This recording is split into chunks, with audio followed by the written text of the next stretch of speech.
Hello everybody, my name is Colette Richardson and I am the current Artistic Director for the UTSC Drama Society, and welcome back to our series on things that you need to know as an actor. Today's episode, episode 2, is on self-tapes. That's better.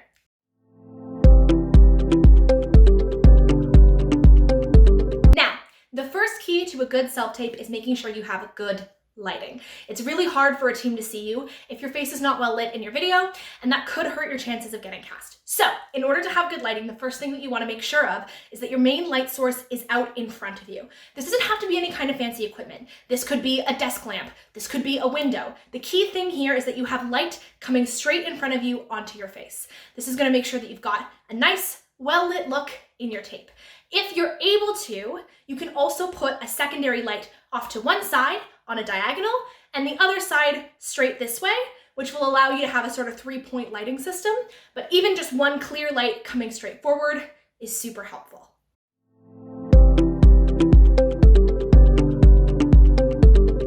The second thing you're going to want is making sure you've got a nice clean backdrop and a nice even frame. So when you're framing a self-tape, you generally want to make sure that you're seeing yourself in the camera from the waist or the hips up, kind of like I'm framed like this. If you're too close to the camera, it can feel a little bit unsettling.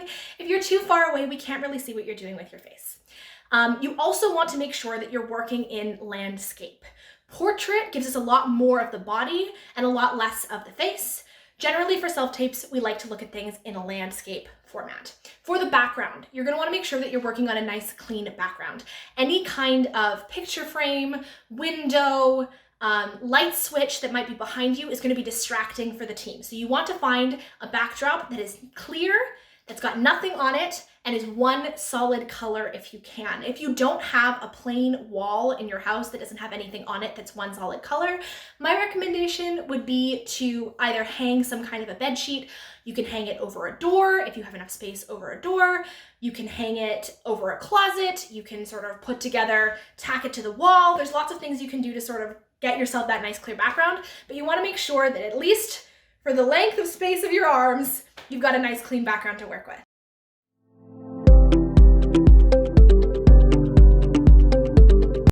The third key thing you want to think about is your sound. Now, most smartphones these days have a really good built-in microphone, so you don't actually really need any kind of external microphone to get that good sound. What you do want to make sure though is that you are in a quiet space.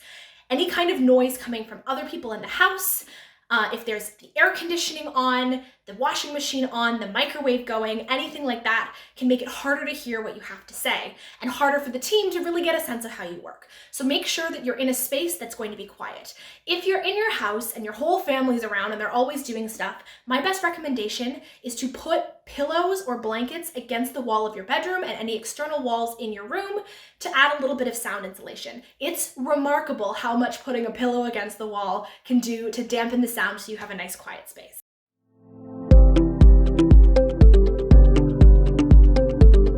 The last piece of our setup I want to talk about is your outfit. So when you're looking at putting together an outfit for a self-tape, you want to make sure that you're looking at things that are plain and brightly colored. This is a really good example of a really great audition outfit. We've got a nice brightly colored solid t-shirt here, which shows off my figure, but also doesn't distract with any kind of logo or design. You can get away with some patterns, but I would recommend avoiding them if you can. Now, if you're auditioning for a specific character and you want to evoke something of that character, that's sort of a different story. I would highly recommend thinking about what kinds of colors and styles and cuts you want to use to evoke the character that you think you want to play. But especially if you're going in for a general audition, nice and simple and clean is the best way to go. Same goes for hair and makeup. You want to make sure that your hair is out of your face so that you can clearly see all of your features, and any kind of makeup that you're going to do, you want to be simple. Film works better with mattes than with glimmers, so I would recommend leaning a little bit off the highlighter for the sake of the self-tape, just so that you don't look super duper glowy. A little bit of powder can always help with that too.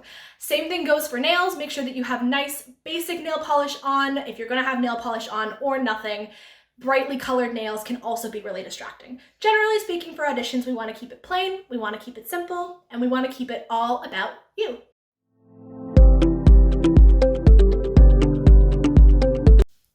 Now we get into the fun part, actually recording your take.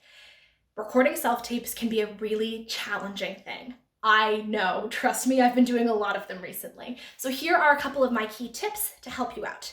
1, if you have a side that involves another character, I strongly recommend getting a reader. Now, Colette, you're saying, it is a pandemic, there was a global pandemic, how am I going to get a reader? If you have somebody else in your house who's willing to read the other character for you, that's fantastic. But if not, having a friend read the other character on Zoom or FaceTime or even on the phone can be super helpful. It's not crucial that the casting team hears the other person on the other end, so much as it's crucial that you have something real to react to. Make sure that your reader is just slightly off to the side so that we can hear what they're saying a little bit, but they're not distracting. You don't want anybody in your tape with you. You don't want any sort of sound coming louder than the sound that is coming out of you. We want to make sure that we're keeping it focused on you.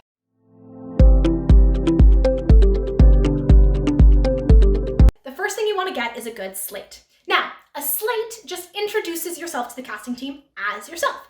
Different companies will ask for different things in slates, but a really good rule of thumb is to start with your name, where you are based, your pronouns, and what role you're reading for.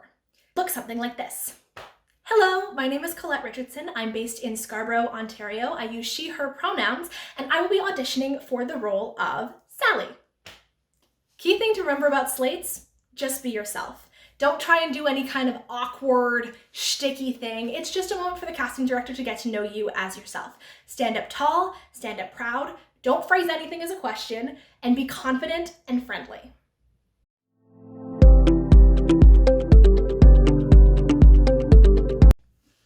Now that you got all your footage, how do you end it off? I like to add a little bit of a tag on the end just to say thank you for the time. Now, casting teams are looking through hundreds and hundreds and hundreds of tapes. You want to keep it short and sweet and simple. A short thank you very much is all you need. 5-second clip, tag it on at the end, life's good.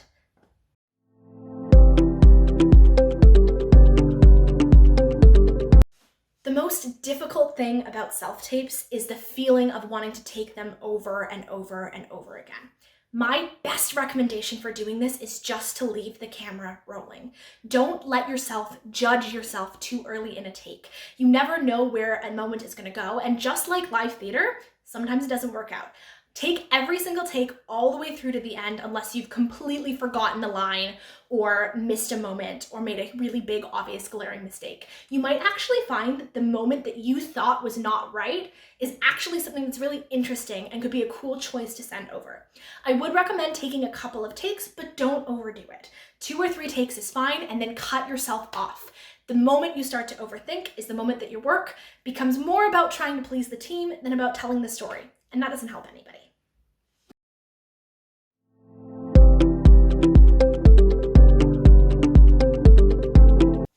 Finally, we're going to talk about editing.